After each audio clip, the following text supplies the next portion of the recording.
ചുന്ദരനാണ് നമ്മുടെ ഈ പപ്പി ചെന്നൈക്ക് പോവാട്ടോ. അവിടെ ഒരു കുട്ടിയുടെ ബർത്ത്ഡേക്ക് ഗിഫ്റ്റ് ആയിട്ടാട്ടോ ഇവൻ പോണത്. എനിക്ക് ഭയങ്കര കുറുമ്പനാണ്. അവിടെ ചെന്ന് കഴിയുമ്പത്തേനും അവരെയൊക്കെ ഒരുമാതിരി അല്ലേ, ഒരുമാതിരി ശരിയാക്കും നമ്മളല്ലേ. നല്ല കുറുമ്പനാണ് ഇവൻ. ഇത് ബ്രീഡ് വന്നിട്ട് ഗോൾഡൻ റിട്രീവർ ആണ്. നമ്മൾ അവിടെ പോയിട്ട് അവരെയൊക്കെ നമ്മൾ ശരിയാക്കാനുള്ളതാണ്.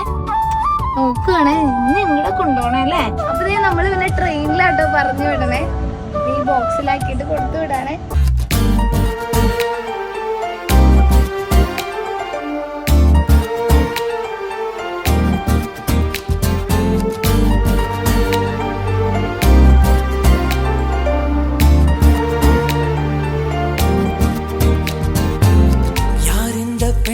என்று கேட்டேன் முன்னாலே, இவள் எந்தன் பாதி என்று கண்டேன் தன்னாலே. என்னை பார்க்க